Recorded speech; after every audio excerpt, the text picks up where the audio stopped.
Hello students, class 12 का current electricity का ये 8वां लेक्चर है। क्योंकि छोटे छोटे लेक्चर बनते हैं इसलिए काउंटिंग ज्यादा हो जाती है। तो आज के लेक्चर में हम लोग पढ़ने वाले हैं कि रेजिस्टेंस जो होता है किसी मटेरियल का, वो टेम्परेचर पर कैसे डिपेंड करता है।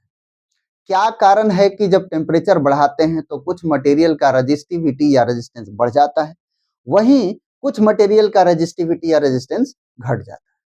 इसके पीछे क्या कारण है ये भी हम लोग पढ़ेंगे। साथ में कुछ क्वेश्चन भी बनाएंगे नीट जेईई का।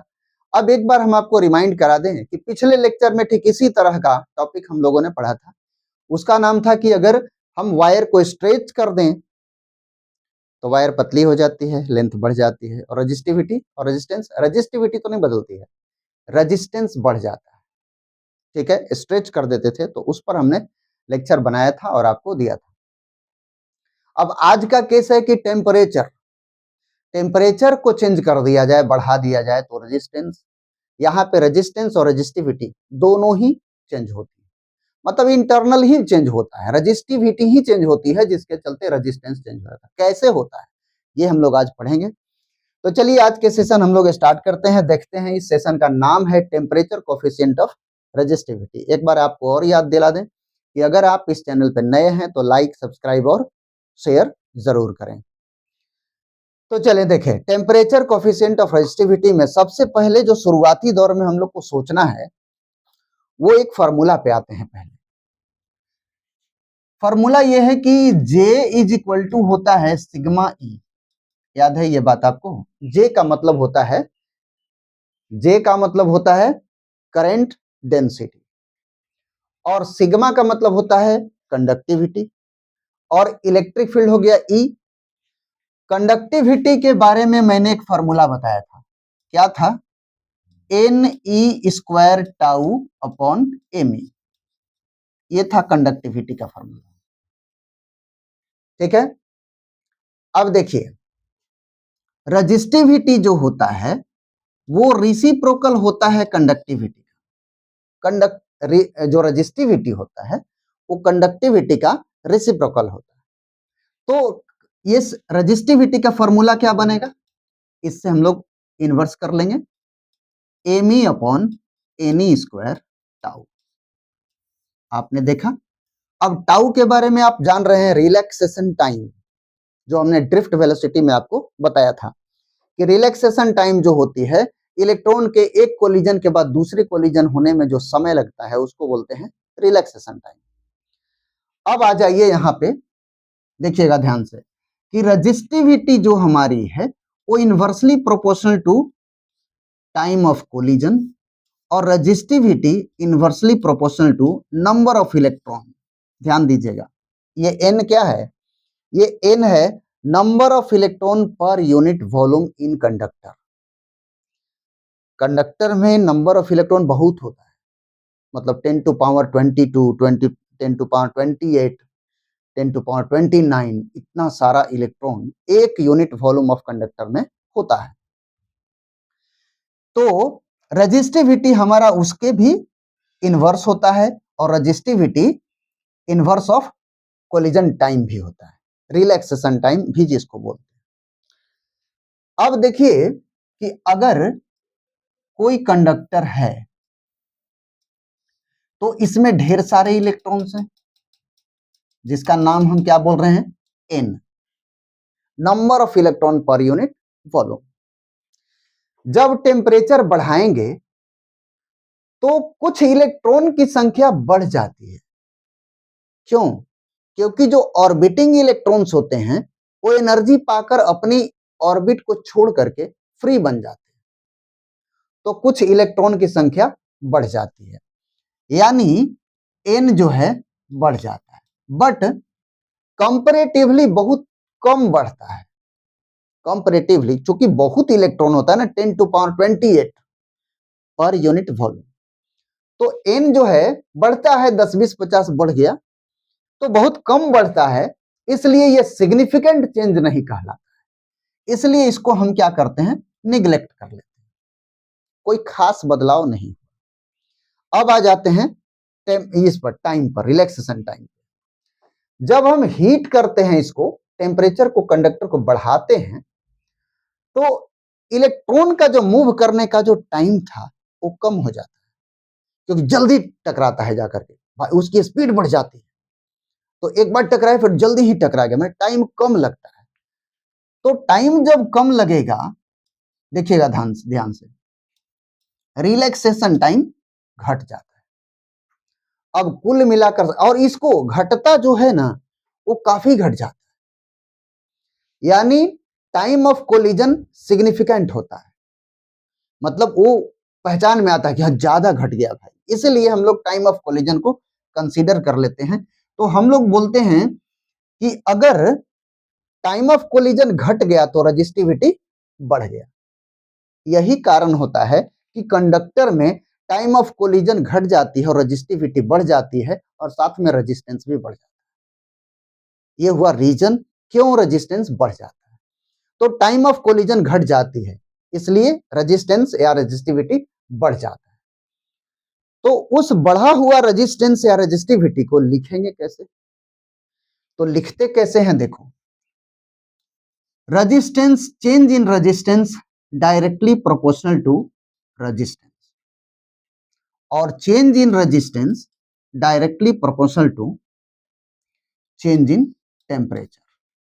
अब ये दोनों मिलाकर ध्यान दीजिएगा बढ़िया से, रेजिस्टेंस में जो चेंज हुआ, मान लो पहले से 10 ओम है तो अब 10.2 ओम हो गया, तो 0.2 ओम जो हुआ वो बढ़ गया, तो उसको मैंने ये लिख लिया। तो ये चेंज इन रेजिस्टेंस पहले वाली रेजिस्टेंस का डायरेक्टली प्रोपोर्शनल होता है। अगर हमारे पास रेजिस्टेंस 100 ओम है तो बढ़ेगा तो हो सकता है कि 105 ओम हो जाए, 105 ओम हो जाए। लेकिन अगर 5 ओम का ही है पहले ही से, तो क्या 5 ओम बढ़ेगा? नहीं बढ़ेगा, उससे छोटा बढ़ेगा, इसलिए डायरेक्टली प्रोपोर्शनल होता है। Change in resistance is directly proportional to initial resistance, R naught लिख लेते हैं इसको, और change in resistance directly proportional to change in temperature. अब दोनों मिलाकर जब लिखेंगे तो हो जाएगा alpha R naught delta T. ये हो गया इंक्रीज इन रेजिस्टेंस या change in resistance. Final resistance को कैसे लिखेंगे? R2 is equal to R1 plus delta R। ये देख लीजिए ध्यान से, पहले वाली resistance plus change in resistance. तो नई जो रेजिस्टेंस होती है उसको ऐसे लिखते हैं, तो R2 is equal to R1 plus, R1 के जगह पे R0 लिखे हैं इसलिए हम लोग R0 ही लिख लेते हैं, इसको देखिए R0, और R0 अल्फा डेल्टा टी। ये देखिए हो गया फाइनल रेजिस्टेंस। जब टेम्परेचर हम चेंज कर दिए तो ऐसे लिखते हैं। इसका एक दूसरा भी फॉर्मेट है लिखने का, ये फॉर्मेट हो गया एक, इसका दूसरा फॉर्मेट जरा देखिएगा। दूसरा फॉर्मेट में इसको हम ऐसा कर लें, देखिएगा यहाँ आर डैश लिख देते हैं और यहाँ पे आर डैश लिख देते हैं। अब ऐसे रहने दीजिए। अब देखिएगा इसको दूसरा फॉर्मेट हम कैसे लिख रहे हैं, और आर डैश इसको इस साइड कर लीजिए, minus R0 is equal to R0 alpha delta T. अब इसको दोनों को इधर लाइए, अल्फा को यहीं छोड़ दीजिए, are dash minus R0, R0 और डेल्टा टी को कैसे लिखिएगा? T2 माइनस T1 लिखें, हम लोग T2 माइनस T1 लिख सकते हैं, यहां बच गया अल्फा। ये देखिए ये भी फॉर्मेट हो। अगर रेजिस्टेंस को हम R1 R2 नाम से डिनोट करने लगे हैं तो कैसे लिखेंगे? और R1 R2 माने R1 पहले वाला रेजिस्टेंस और R2 बाद वाला रेजिस्टेंस, ऐसा करके अगर हम करें तो इसको लिख सकते हैं R2 minus R1 by R1 T2 minus T1। ये हो गया अल्फा। ये जो अल्फा आया इसी को बोलते हैं temperature coefficient, temperature coefficient, coefficient of resistivity, of resistivity. तो जो फार्मूला रेजिस्टेंस का आया है वही फॉर्मूला रेजिस्टिविटी का भी आता है। तो आप समझ गए कि किसी मटेरियल के टेम्परेचर को अगर बढ़ा दिया जाए तो उसका रेजिस्टेंस क्यों बढ़ जाता है, क्योंकि इलेक्ट्रॉन के कोलिजन टाइम घट जाता है और रेजिस्टिविटी बढ़ जाती है। रेजिस्टिविटी बढ़ने से रेजिस्टेंस बढ़ जाता है। और टेम्परेचर के साथ लिखते कैसे हैं, क्या रिलेशन है, उससे आपने देखा कि कैसे रेजिस्टेंस का, न्यू रेजिस्टेंस का फॉर्मूला आर डैश क्या है, new resistance after increasing temperature. New resistance का फॉर्मूला ऐसे डेराइव होकर हम लोग के सामने आया। और अल्फा को हम लोग बोलते हैं टेम्परेचर कोफिशिएंट ऑफ रेजिस्टिविटी। समझ गए बात को? अब चलिए, ये रहा बात कंडक्टर का, ठीक है। कंडक्टर के अलावा फिर हम लोग चलते हैं, एक मटेरियल हमारे पास होता है जिसको बोलते हैं सेमी कंडक्टर। सेमी कंडक्टर के साथ ठीक अलग मतलब कि बिहेव है टेम्परेचर का। वो क्या है, अब उसको समझिए। चलिए देखिए, सेमीकंडक्टर जो मटेरियल होता है उसमें फ्री इलेक्ट्रॉन पहले से नहीं होता है। कंडक्शन बैंड में आप पढ़ेंगे कि सेमीकंडक्टर मटेरियल का जो कंडक्शन बैंड होता है, ये वैलेंस बैंड है, इसमें कोई भी इलेक्ट्रॉन शुरू में नहीं होता है। तो हाई रेजिस्टेंस, काफी रेजिस्टेंस है। तो उस केस में क्या होता है कि जब हम टेम्परेचर बढ़ाते हैं तो कुछ वैलेंस बैंड से इलेक्ट्रॉन कंडक्शन बैंड में जंप कर जाता है ऐसे। तो अब इलेक्ट्रॉन की संख्या बढ़ जाती है। जब इलेक्ट्रॉन की संख्या बढ़ जाती है तो कंडक्शन बढ़ेगा, कंडक्टिविटी बढ़ेगी, क्योंकि वहां पे इलेक्ट्रॉन हो गए, अब वो कंडक्शन होगा, मतलब रेजिस्टेंस घट जाता है। पहले से तो कंडक्शन था ही नहीं, करंट चलेगा ही नहीं। अब चलेगा, जब टेम्परेचर बढ़ा दिए तो इसका इलेक्ट्रॉन इसमें कुछ चला गया, अब कुछ ना कुछ कंडक्शन शुरू हो जाएगी। तो अब इस केस में क्या हुआ कि टेम्परेचर बढ़ा दिए, तो बढ़ा जब दिए तो कंडक्टिविटी बढ़ गई, तो कंडक्टिविटी बढ़ गई मतलब रेजिस्टिविटी घट गई, यानी रेजिस्टेंस घट गया। ये होता है रीजन सेमीकंडक्टर के साथ।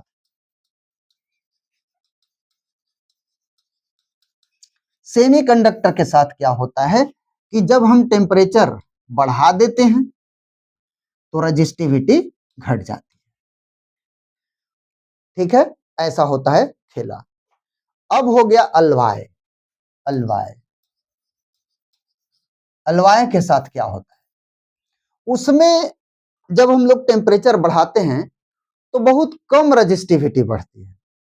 इसीलिए कभी कभी कुछ एक्सपेरिमेंट जब होती है तो उसमें अलवाय वाला बना हुआ रेजिस्टेंस हम लोग यूज करते हैं, क्योंकि उसकी रेजिस्टिविटी बढ़ती नहीं है जल्दी।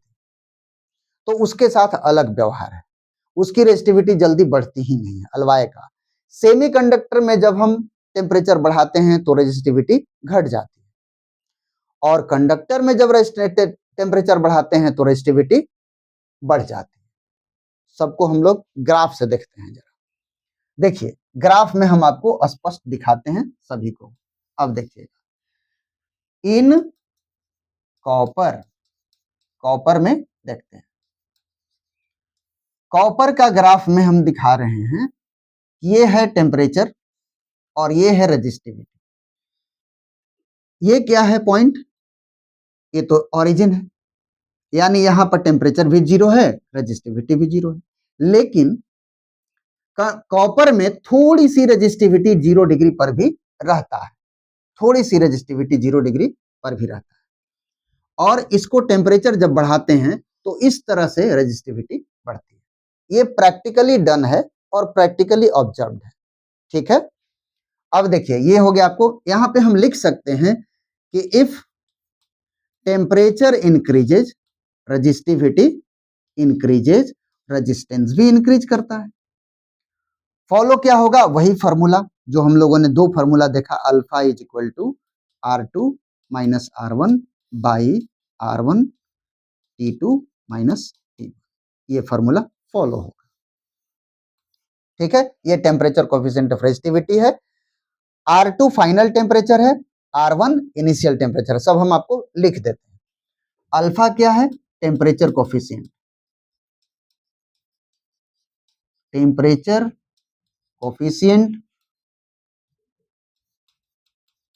Coefficient of resistivity. R2 क्या है? Temperature at final, resistance R2 है, रेजिस्टेंस एट फाइनल टेम्परेचर, ऐसा। R1 क्या है? Resistance at initial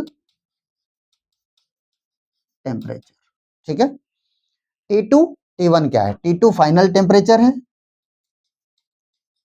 final temperature, और T1 इनिशियल टेम्परेचर, ठीक है। ये फॉलोड होता है, ठीक। आगे देखिए, अभी आपने देखा कॉपर का रेजिस्टिविटी विथ टेम्परेचर ग्राफ। देखिए आपको पढ़ना 3 गो ग्राफ है और वो 3 याद रहना, that is sufficient for your competitive exam और 12 एग्जाम। नेक्स्ट देखिए, आपने देखा कॉपर का रेजिस्टिविटी और टेम्परेचर का ग्राफ। अब आप देखते हैं नाइक्रोम का।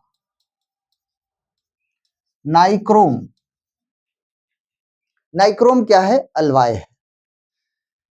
तो नाइक्रोम का ग्राफ कैसा बनता है? टेम्परेचर है, रेजिस्टिविटी।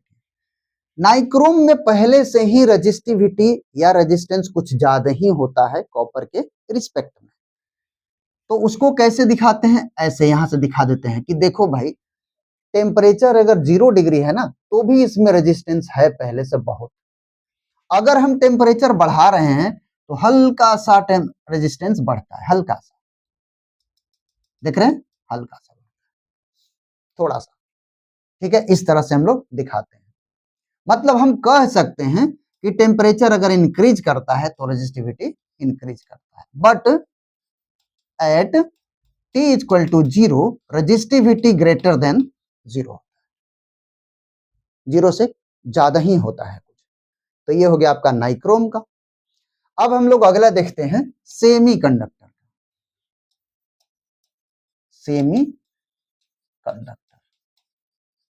ठीक है, सेमीकंडक्टर। इसका देखिए, ये हो गया रेजिस्टिविटी और ये हो गया टेम्परेचर। इसमें क्या होता है कि शुरू बार में, जैसा कि मैंने आपको बताया कि सेमीकंडक्टर के कंडक्शन बैंड में इलेक्ट्रॉन पहले से होता ही नहीं है, इसलिए कंडक्टिविटी होता ही नहीं है, रेजिस्टिविटी ही होता है इनफाइनाइट।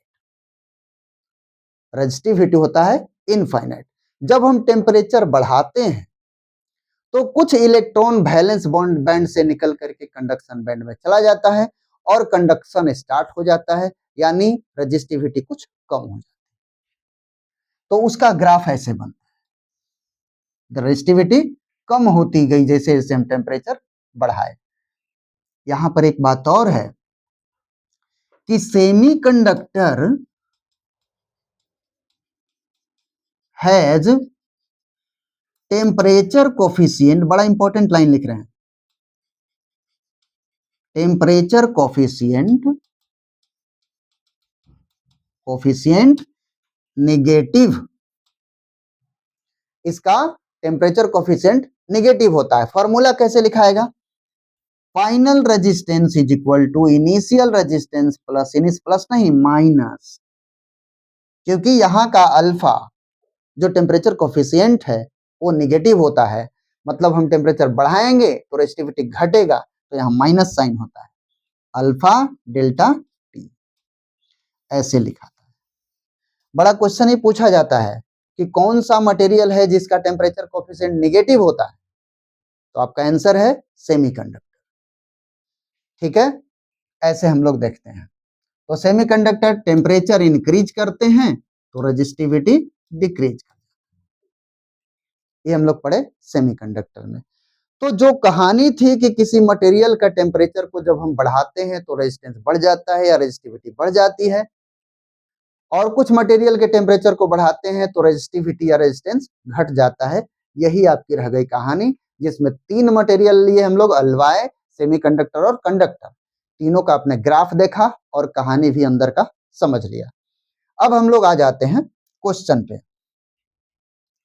देखिए ये जो क्वेश्चन है जेईई मेंस 2024 में पूछा गया है 9 अप्रैल इवनिंग शिफ्ट को। क्वेश्चन को पढ़िए, देखिए क्या बता रहा है। At room temperature 27 degree Celsius the resistance of A heating element is 50 ओम। मतलब है कि R1 हमारा है 50 ओम। बढ़िया से समझिए question. Temperature coefficient of material is 2, alpha दिया हुआ है 2.4 into 10 to power -4 per degree Celsius. The temperature of the element when its resistance is 62, यानी R2 हो गया हमारा 62 ओम। T2 हमको फाइंड करना है। T1 कितना है देखिए और बताइए, सोचिए। T1 कितना है? T1 है 27 डिग्री सेल्सियस। 27 कैसे बनेगा बताइए।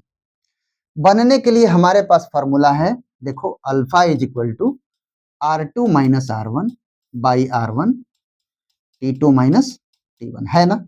यही फॉर्मूला है। अब आप सबको पुट कर लीजिए और अपने से बना के देखिए और बाद में यहाँ पे मिलाइए। हम यहाँ पे बता देते हैं 2.4 इंटू 10 टू पावर -4। R2 कितना है 62, R1 है 62, R1 50 है, R1 यहाँ पे लिख लिए और T2 तो निकालना ही है और ये है 27। देख लिया आप, सॉल्व कीजिए जरा। इसको सॉल्व कीजिएगा तो आपको मिल जाएगा 12 और नीचे मिल जाएगा 50, T2 माइनस 27, है ना? चलिए अब देखिए जरा। अब ऐसा किया जाए 2.4 इंटू 10 टू पावर -4। अब देखिए ये 12 है, ये पूरे को हम उठाकर ऊपर ले लाते हैं। जरा ऐसे देखिएगा, ठीक है? इस पूरे को उठा के ऊपर लाते हैं तो कैसे लिखाएगा 50 T2 minus 27 is equal to 12 by 2.4 into 10 to power -4 -4। बात समझ में आ रही है? इसको उठा करके हमने यहां लाया और इसको उठा के यहां कर दिया। डेसिमल अगर हटा दें यहां से तो 0 आ जाएगा और 24 से इसको 5 बार में काट सकते हैं। ठीक है, अब देखिएगा जरा आगे। अब हमको तो T2 चाहिए ना, तो 50 को नीचे लेके चले जाते हैं तो देखिएगा क्या बनेगा T2 minus 27 is equal to, देखिए T2 minus 27 is equal to 50 को इधर लेके आ जाते हैं तो 5/50 और नीचे है 10 टू पावर -4, इसको ऊपर ले जाते हैं इंटू 10 टू पावर -4। देखो ध्यान से, एक मिनट -4 है ना तो ऊपर प्लस हो जाएगा, ऊपर में प्लस हो। अब इससे इसको काटिएगा तो 10 आ जाएगा तो T2 minus 27 is equal to, देखो ध्यान से, ये ऊपर 4 है कट जाएगा तो बच जाएगा 10 टू पावर 3, जिसको हम लिख सकते हैं 1 2 3, यानी T2 हमारा मिल गया 1027 डिग्री सेल्सियस। ये हमारा हो जाएगा आंसर यहाँ 1027 डिग्री सेल्सियस। इस तरह से हम लोग टेम्परेचर कोफिशिएंट के फार्मूला यूज करके और हम लोगों ने आज का ये जेईई मेंस का क्वेश्चन बनाया। अब देखिए नेक्स्ट क्वेश्चन क्या है, ये भी है 24 का ही, जो 8 अप्रैल को मॉर्निंग शिफ्ट में पूछा गया था। ये क्या पूछ रहा है, देखो resistance of wire eight 0 degree Celsius is 100। T1 0, T2 निकालना है, बोल रहा है एंड T डिग्री सेल्सियस पर फाउंड टू बी कितना। अच्छा अलग अलग है, देखो जरा ध्यान से, 0 डिग्री पर, 100 डिग्री पर, T डिग्री पर 10, 10.2 एंड 10.95 अलग अलग टेम्परेचर पर अलग अलग रेजिस्टेंस दिया हुआ है। ध्यान से पढ़ना है, 0 डिग्री टेम्परेचर पर, 100 डिग्री टेम्परेचर पर और T डिग्री टेम्परेचर।